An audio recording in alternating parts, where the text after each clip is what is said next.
All right. Well, I'm excited to bring on someone here who I've gotten to know over the last couple of years, at least online, who's a seven-figure seller, who's actually crushing it all over the world pretty much. So excited to have on my virtual friend who we've corresponded with quite a bit, Lovella Padgett, who's going to be talking about the strategy she and her husband have done to grow her business. So Lovella, thanks for coming on. Oh, you're welcome. And thanks for inviting me to Kevin. Yeah, it's actually a pleasure for me to meet you finally. Yes, yes. So we were corresponding because it was a couple years ago. I had posted, and this was before people kind of thought of me as like the international guy. I just posted. This might be one of the reasons why I kind of became that. Not, I don't want to crown myself awards or anything, but it was more just I threw out a post like, "Hey, I sell on Amazon in Canada. Here's what I've learned about it. If you have any questions, let me know." And there was, I think a couple hundred comments or something like that. And you were one of the ones that commented, and then you kind of reached out to me directly. So that's how we got to meet originally. So it's Yes, yeah. cool that Yeah, it's you all. gave me a lot of hints and points on how to do the taxes, sales tax in Canada and business registration. And it's really, really helpful because yeah, from there we're starting selling in Canada and it's been all good. Well, Thank good, you. good, good. I'm glad I was able to help you early on in the Canadian journey. So let's just talk a little. Let's backtrack even before you got started into Canada. Tell me a little bit about how'd you even get into e-commerce? Oh, so back in 2012, I met my husband. I was in the Philippines working for Sprint. So I was one of the agents that answer, like customer service. So I met my husband and then we got married. And then I got here in the US in 2012, but we already had an agreement that if I come here, he doesn't want me to work outside the house so that I can care for our kids and him.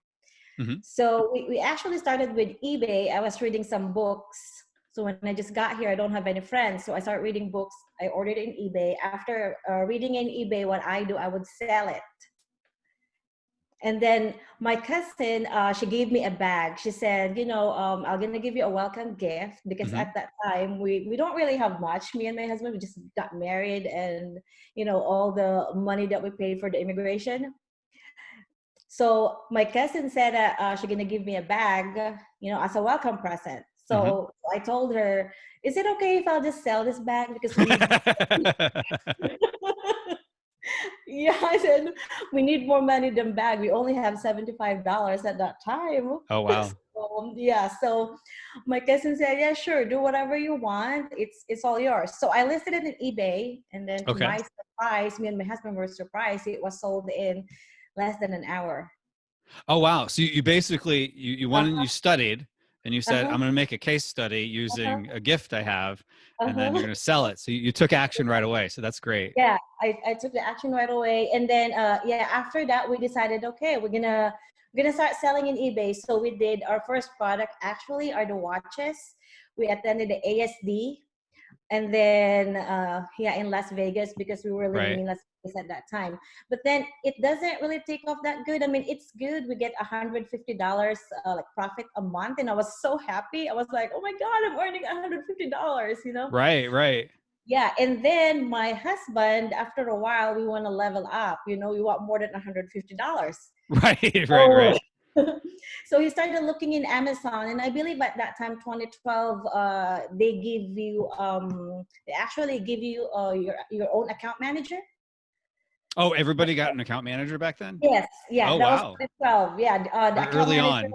on. They will reach out to you, and then you give them your catalog. They will upload it in Oh, Amazon. okay. But then we don't know about the PPC, about everything. So my husband, he actually stumbled with Scott Walker. Yep. Yep. So he actually stumbled with the podcast, and then yeah, from there he started reading and researching. So that's where we started, and then it was like kind of tough looking for the product.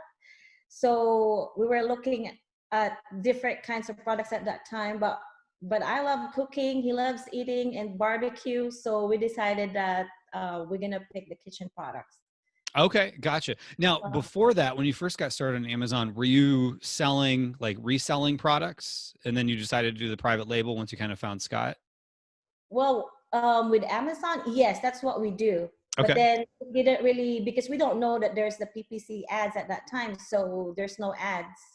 So we're lucky if we will get like one sale, week or two. Gotcha. And this is of someone else's product when you're first starting out? Yes. Yeah. Okay, got it. So like kind of a wholesale Yeah. retail Yeah. arbitrage type model. Okay. And then you moved into private labeling your own brand. Yeah. So what'd you do to get that launched and going? Okay, so my husband did all the research, and then he Mhm. told me we don't have much money at that time in our account. And then my husband said, okay, is it okay if we're gonna do this private label thing? I said, what is it? I don't know about it.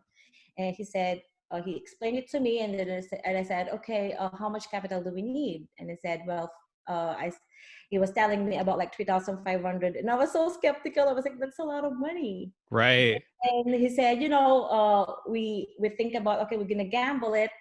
And then, so he started sourcing out in Alibaba, and then, we found some good suppliers and started it. But then the starting cost, to get 1,000 units of our first product is 10 grand. Mm. So we were like, okay, from 3.5 to 10 grand. So yeah, that's how we started. Okay, gotcha. And when was it that you started your own private label?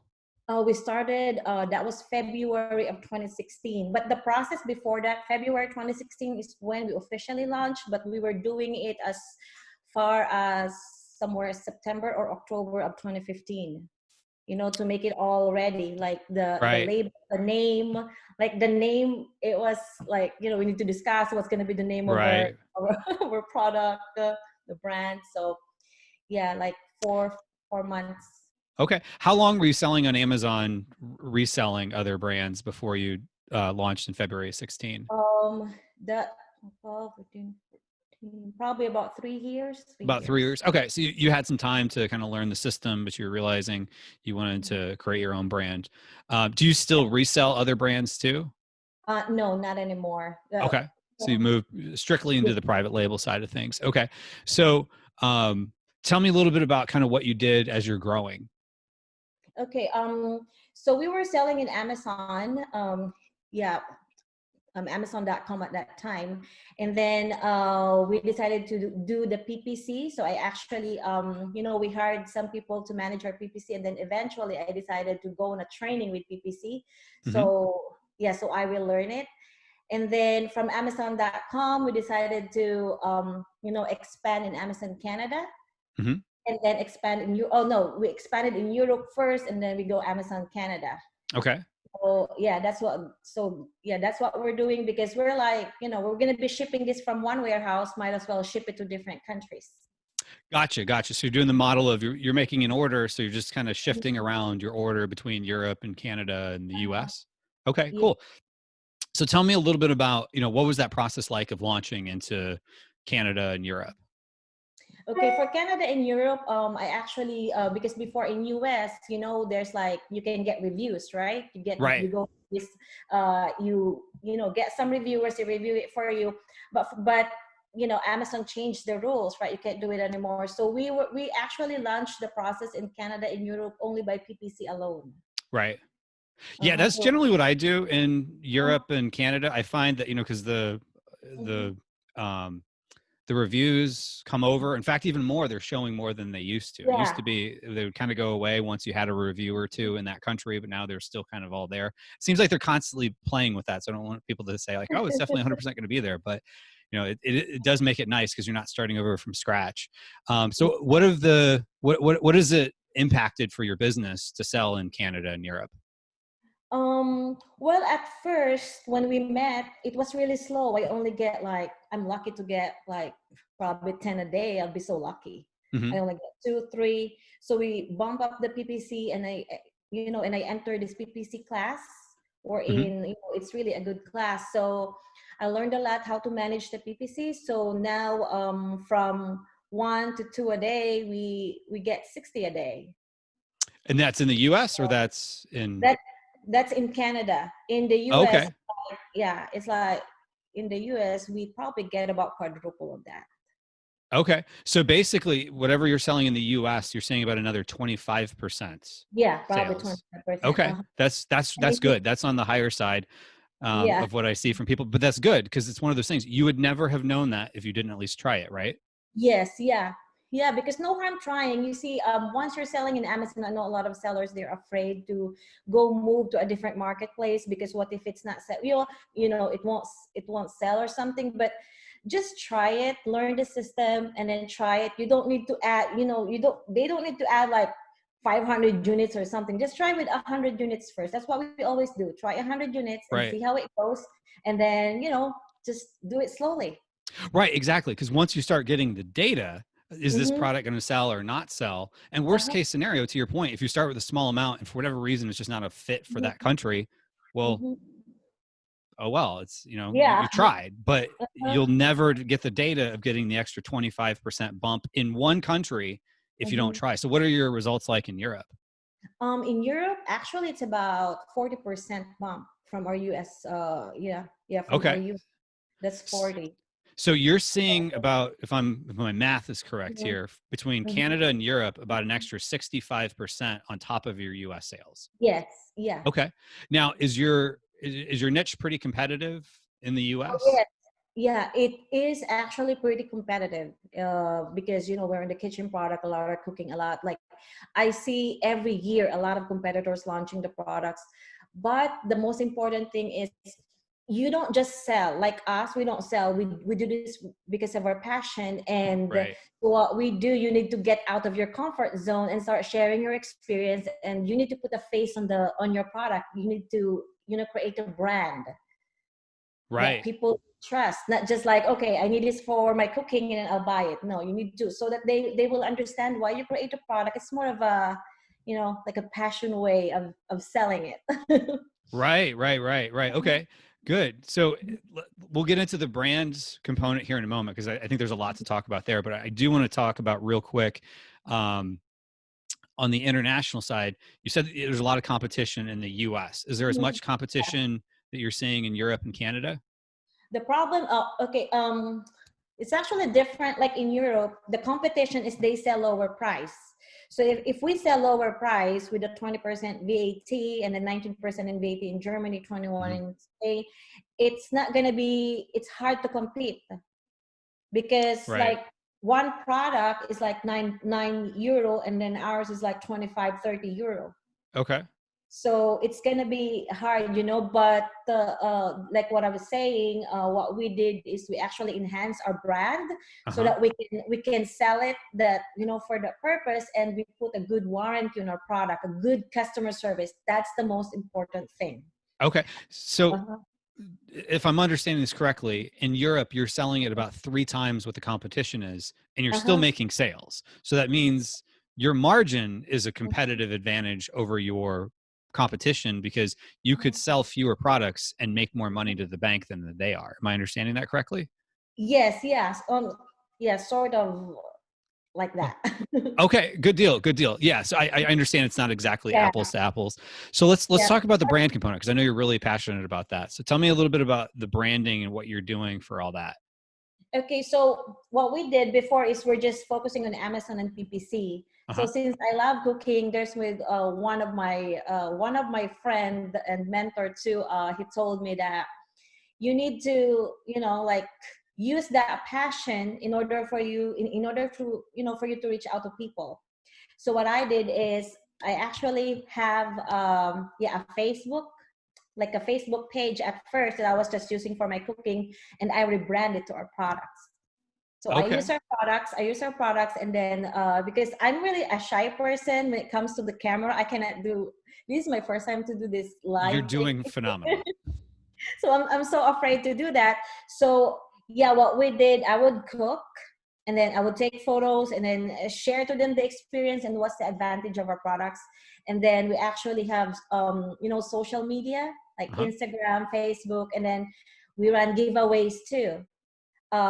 We run giveaways that will be complementing our product. So if you win this giveaway, then the people that want that will also be buying the product. So, and then I get to show them more what's the advantage of the product.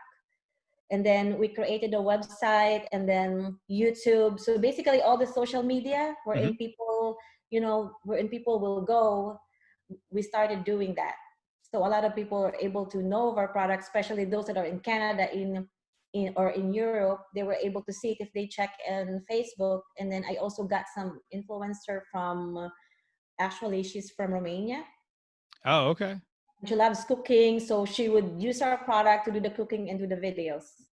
Okay, gotcha. Mhm. Well, let's unpack that because there was a lot there that I think is You going know, to be there's a lot. really impactful for people. So one of the first things I'm going to talk about was, the brand building. So you just said you're shy on camera. So are you doing some of the on camera stuff, or are you more kind of behind the scenes with the brand? Um, I'm I'm actually more of behind the scenes. Okay. Of, yeah, yeah, like behind the scene. But what I do all the cooking. And then I'm taking photos of them, Uh-huh. and then I have a marketing person that does all the, the content creation and everything, especially of my recipe. Okay. And yeah, we put it in our website blog. Got it. So is this just like you're just experimenting in the kitchen, you're making dinner and you're taking pictures of it type of thing? Yes, yeah, just like that. Because I cook every day. I actually have three boys. So just imagine having three boys. They eat a lot. Oh yeah. So Yeah. yeah, one pack of the chicken from Sam's Club. It's only like one day in our family. So I Oh always have wow. to cook every day. Yeah, You're going through a lot of chicken, it sounds like. I know, a lot of chicken really. And I was like, what? They're empty. So I need to cook again. So that's what I do every day. But yeah, I'm actually behind the scenes, so they don't really know me. Okay, no, that's great because I know a lot of people are concerned about like, hey, if I start building a brand of some sort, am I going to have to be the face of it? So how did you find people to be the face of it? Um, so so what I do is like, like each people can be the face of our brand. You buy our product, Uh-huh. and then we actually have a Facebook group Okay. that the people, like the people who bought, and then they want to share the recipe and tips, they go to that. And then they take photos of the products so they can speak for themselves. So that's what I do. It's not like more about me, because I believe, like, say in the future I want to sell this company or something, and then I'm the Right. face. I cannot sell myself, right? True, true. That's such a good point. Yeah. So you're Mhm, you're distancing yourself in a way, mhm, just as like, whoever mhm. runs Coca-Cola. I don't even know who Yeah. the CEO is, but if they ever had to sell Coca-Cola, which I'm sure happens all the time with stocks, but you know what I mean? Like they're not the face. So you're Yeah. making it so that you're not the face. So there's a little bit of distance there, which is I think a good strategy too. So Mhm. um okay, so on that note with you've got these products that whether or not there is a face and people are kind of the face really is the customer, which is kind of a cool way to look Yeah. at it. How do you incentivize the customers to take pictures and put them in the Facebook group or whatever the case is? So we actually run a giveaway. We actually run giveaway like every 2 months, and then if they go inside the community, we right now we have like 3,000 members. Okay. So what we do is from time to time, sporadically, we just give some free products, some coupons, or anything that we can think of to give them. So that's what we do. And then there's actually like engagement, like we ask Hmm. them questions about what are their difficulties in cooking, and we try to find a solution to that. So I think Ah, okay. that's the most important thing. You give them the problem that you are the solution. Right, right. So you're basically you already kind of know the product you're looking for, but you're trying to get them to tell you, "Hey, this is what I need." Oh, okay. Here's what, these people Yeah, said, so this is what we're doing to help you. That's a good strategy yeah. there. And then at the same time, you don't tell them to buy the product. I never told them to buy the product, even to my, friends or something. I don't tell, oh, to my friends, yeah. But then to some Right. people that I just know, and then they don't know that I'm part of the owner of the company. I don't, I don't actually tell them to buy the product. I just tell them, look, I've been using this product, and it makes my life easier. This is what I do. And they're like, okay. Because one more thing is, not just that, I'm actually the one answering all customer calls. Oh, okay. So we don't hire anyone to answer it, if because I'm the one that's cooking, and I know the product by heart. So if I feel that I have someone from other country or whatever that will answer it, Hmm. they won't be able to connect well. But then whenever I'm answering it, I'm able to know the customers too, and I'm able from there too. I was able to get an insight of what would be our next product is. Awesome. Awesome. Mhm. Okay, so you're getting all this insight because you got your fingers on the pulse, so to speak, of what your customers are saying. Now, this Facebook group, Yeah. is this themed to cooking or is it themed to giveaways? It's actually a thing for cooking. Okay, People that have difficulty, finding recipes, yeah, and everything. So yeah, but not on giveaways. The giveaway is just when we feel like we want to give, then we give them like $100 Amazon shopping spree or something for, say, who would be cooking, something weird or something, something that they will be using the product, of course. So the product, no matter what we do, the product is always there, but you're not going to be pushing them to buy it. got it. Got it. So the product is kind of Uh-huh. front and center, but it's not like, hey, buy, buy, buy, buy, Yeah. buy. Okay. So to get people into the group are Mhm. you doing it as like, hey, to get points, you can join the group? Or are you basically just taking the people in the group and they're kind of the anchor of the giveaway, if that makes sense? So what we did before when we were just starting is we have a giveaway, and then if they share it and then they join the Facebook group, then they will get some more points in order for them to win. I think we've been giving away some KitchenAids in the past few. I actually have a bunch of KitchenAids still here, like 6 of them. Oh, So okay. yeah, so I've got so that's what we do, and then they share it and then they join the group, they get more points. So that's how we encourage them. And then also we have this in Amazon we have the warranty card. If they have any questions, they can go to our website or reach out to us. And then if they go to our website, there's this they receive a VIP email or something, whoever asks questions. Hmm. And then we route them to Facebook, like, hey, if you want to learn more about our products, and then if you have Okay. any difficulties, go to Facebook. So it's just like all going around. So you're really trying to get everybody into the funneled Yeah. into the Facebook group. Okay. Uh-huh. That Yeah, makes because now sense. because now I don't need to do some posts. I haven't been participating in Facebook for a while because I have a lot on my plate, but our community, the people in our group, they're the one that's interacting. Oh, okay. Gotcha. Now, are you moderating the posts to make sure people aren't like spamming the group or saying weird things? Uh-huh. Yeah, I'm actually moderating it. And then, yeah, I also have an employee that does handle the Facebook. Oh, okay. Uh-huh. Yeah. Well, basically, after a while, my husband was, because before I don't delegate, I do all the job. I guess there's an advantage and disadvantage of that, but now it's time to delegate because, I mean, I know Amazon by heart and the selling of our products, even if my eyes is closed, but I only have 10 fingers. I cannot. Right. Exactly. And so much time in the day. Yeah, yeah. So I hired someone to do the moderate, to be the moderator. And then what I still do, I still take photos, I send it to her, and then she's the one that does all the content creation. Okay. Great. Great. So that all makes sense. Okay. Now, with the giveaways, how do you drive people to the giveaways? Do you do ads for that, or is it all based on the people that you kind of have existing? For the giveaways, yes, I actually do an ad. So I have tried different before we were using the Up Viral, but then our last giveaway we want to try something different because we're actually trying to. So we have, instead of Amazon, we're trying to filter our the buyers to go to our website. Okay.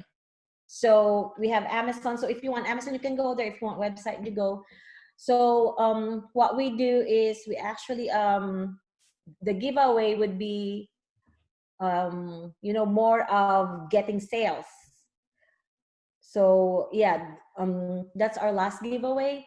So what's happening is if yeah, they join the giveaway, so we Hmm. do an ads, but then there's no share buttons, because the one thing that I noticed too with the share buttons is a lot of people in social media, they're not really for buying, they just want freebies. So our last giveaway, we're trying to filter it to the people that are really interested. Gotcha. Because that's always the rub I've heard on giveaways. And I've tried some giveaways myself. And sometimes it's like Mhm. you get this huge open rate for the email that says who won. And then Mhm. after that, it's like, It's fun. it's done. Yeah, no matter how much you nurture them, no matter Right. how, it's like, so actually we just deleted 5,000 people in our list because they're not participating at all. So our last Right. giveaway, that's what we do, we filter them toward the people that will buy. So the qualification would be, if they want like say 30 or 40 points they will want if they will visit our website and buy the product. But we're not saying that you need to buy it. It's just an option there if you want it. Got it. Got You it. know? Okay. So in a way, you're kind of slanting it in a way Yeah. towards people that buy, but the whole no purchase required in order Yeah, to no enter. purchase required. Yeah, no purchase. But if you want more points, then Got it. our last giveaway was really good. It's a really like $700 product. Oh, wow. Okay. Um, And then how So many people do you end up getting in the giveaway out of all that? 7,000 leads Oh, in wow. like 7,000 in 1 month. But we actually narrow the audience only to the people that really wants to cook. We don't like we narrow it. How do you narrow it?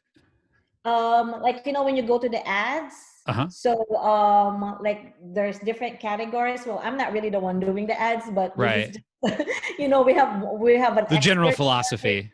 Yeah, but the general, yeah, just limit it, like like just for the baking or grilling. So we have different sets of ads for people who likes to grill, people who likes to bake, Okay. and keep modifying it. We have a budget of like $20-$40 a day. Okay. So $40 a day over the course of a month is about, Uh-huh. 60 to or 600 to maybe $1,000. Yeah, Is that about what you're spending? yeah, we spend about 1,000. Okay.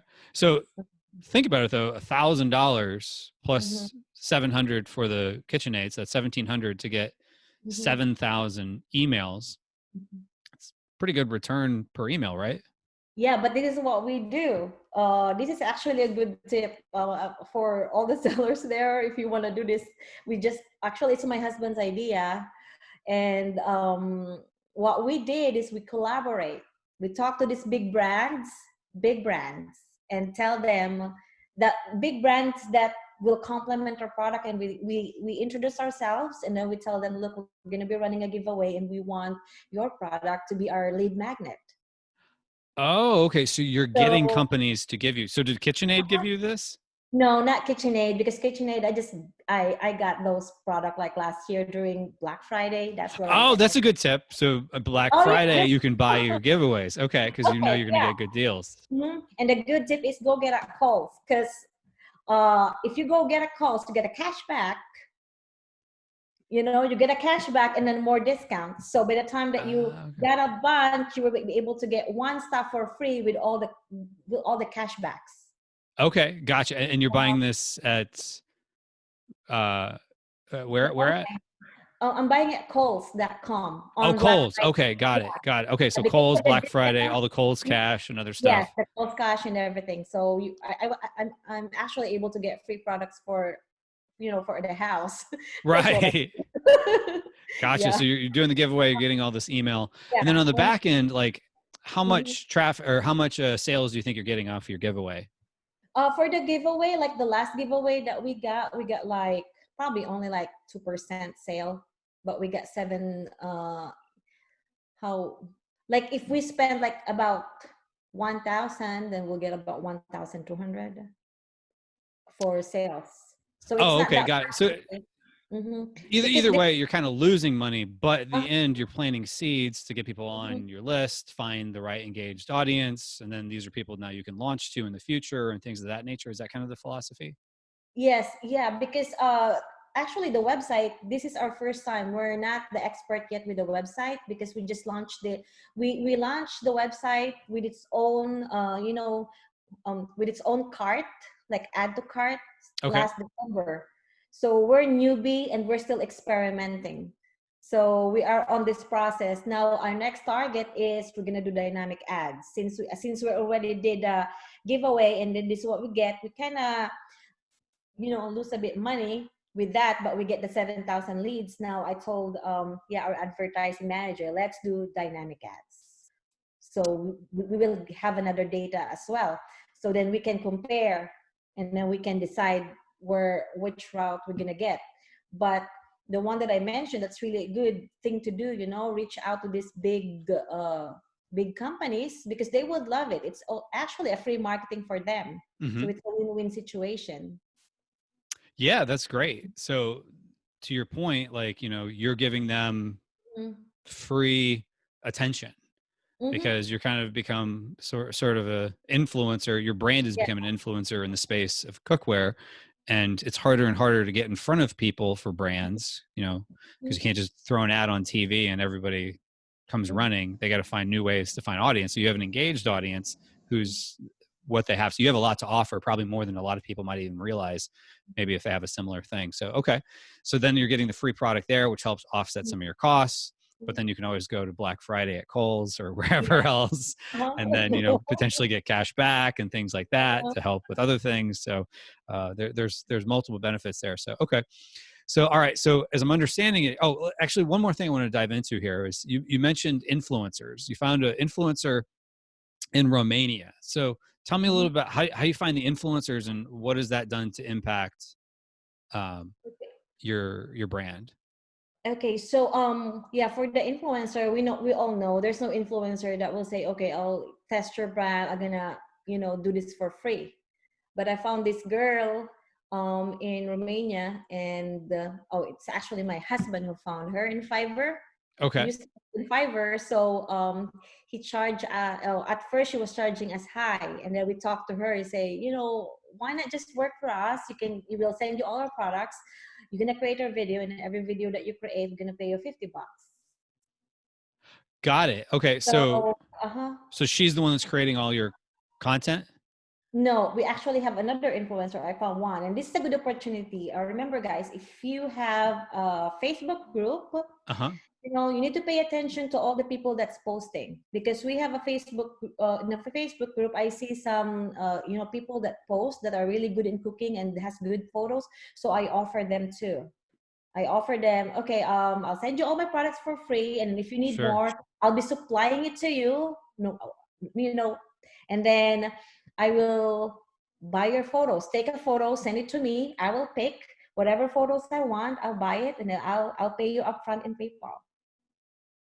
Oh, gotcha. Okay. So you're basically purchasing it from influencers, and are they posting it on their Yeah. social media? So they're posted in their social media, in their YouTube channel. I'm paying them, but at the same time, this is really important because we all know the copyright is really strict right now. Right. So whenever you do these things like what we do, don't forget to consult a lawyer first, and Okay. then we actually have a licensing agreement with these people, so that if they post it in their website and somebody copied it, and then we can use their photos, then we can file copyright to whoever, because we have the agreement that it's Got it. only that photo will only be used by her and us, none. Got it. Okay.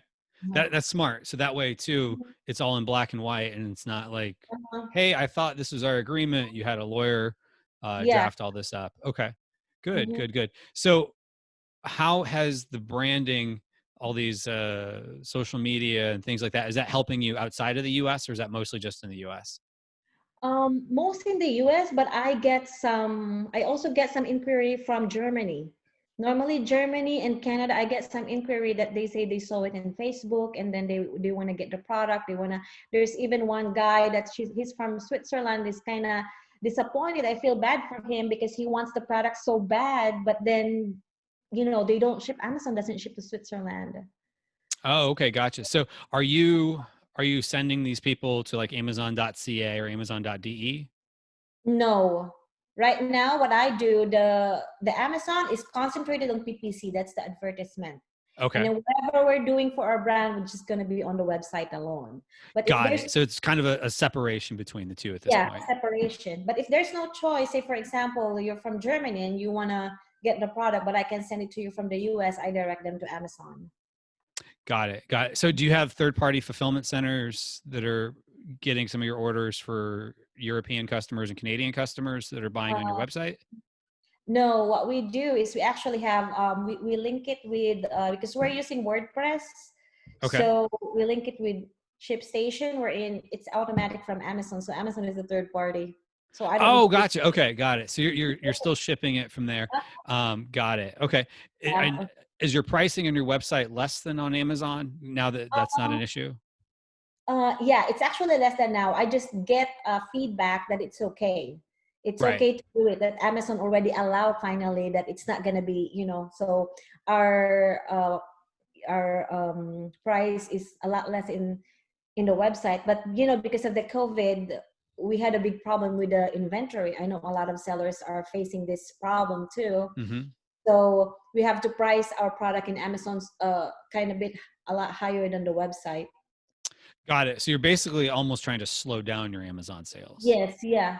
I'm trying to slow it down, but it's not slowing down. So that's another problem too. So It's a I'm good problem actually to have. good problem to have. So we're doing all the troubleshooting and putting fire on our manufacturer to make it to finish it, Right, right, right. So, because in your situation, people are at home, they're not Mhm. going out to restaurants as much, so they're more Yeah. likely to need something in your niche. Mhm. Um, Yes. okay, so yeah, that all makes sense. So what I'd like to do here is kind of recap. So you've developed starting off. You guys, you and your husband had $75 in the bank, and you're trying to figure out how to make eBay work, and then you start going on Amazon. Then you want to build your own brand on Amazon. And Mhm. then you got to the point you started going internationally on Amazon. Now you're building your own brand off of Amazon and really focusing on that too. But they're all still happening. Yeah. On Amazon in the US, international Amazon and everything. And Amazon is kind of your third party fulfillment for Mhm. everything else. So Mhm. tell me a little bit about if someone's kind of where you were a couple years ago and they're looking to build all this, what kind of advice do you have for someone? Okay, the first thing, the most important thing is don't really look at the money first, at the capital, because there's some of my few friends who's asking me how to do it, and then the main concern is the capital. And I told them, Mm, don't look at the money first, find the product first. And then whenever you do the product, you have to research and make sure that the product is going to be, something that you love, because I really believe if you're selling something and you love it, it shows. Your product will spark if you know your product by heart. So yeah, I mean, that's the advice that I can give. And never give up. There're gonna be a lot of nights that you're gonna be crying at first because you don't want to right. but just don't give up. Just keep doing, keep reading, keep researching, and reach out to people like Kevin, like you, reach Well, out to thank you. people like Kevin, and keep asking questions, join all the Facebook groups, for Amazon sellers and everything. So yeah, because if you read more, you get a lot of insights. Don't be uh you know it's like, don't be, what's the term for that, like, don't be in a box, don't. Right. Don't just stay in your shell. Get Yeah, out there a little bit. yeah. Yeah. Yeah. That's great. That's great. And so, are you glad that you went international and glad you built your own brand at this point? Yes, and I'm really glad that my husband is so pushy, because Okay. yeah, because me, I'm kind of, I mean, I'm a girl, I'm kind of soft, so I'm kind of, I really don't want to take risk, but it's really a good partnership because he's the one that pushing me, like, you have to do this, so I need to do it, so I have to do it. Well, good, good, good. Okay. So you guys kind of mesh well together, Yes. or Yeah. yin and yang, and kind of filling in each other's strengths and Uh-huh. weaknesses, it Yeah. sounds like. So Okay. he's on the he's on the product building, researching about the product, and I'm on the management. So once the product is done, ready to be shipped, launching and everything, it's my job. Awesome. Awesome. Well, this has been a really helpful conversation. I think you've probably inspired a lot of people to, whether sell internationally or build their own brand, combination thereof. If someone had additional questions, and you mentioned they should reach out to people, but what if they wanted to reach out to you? Where would they go? Oh yeah, they can reach out to my email. My email is lovellapadgett@yahoo.com.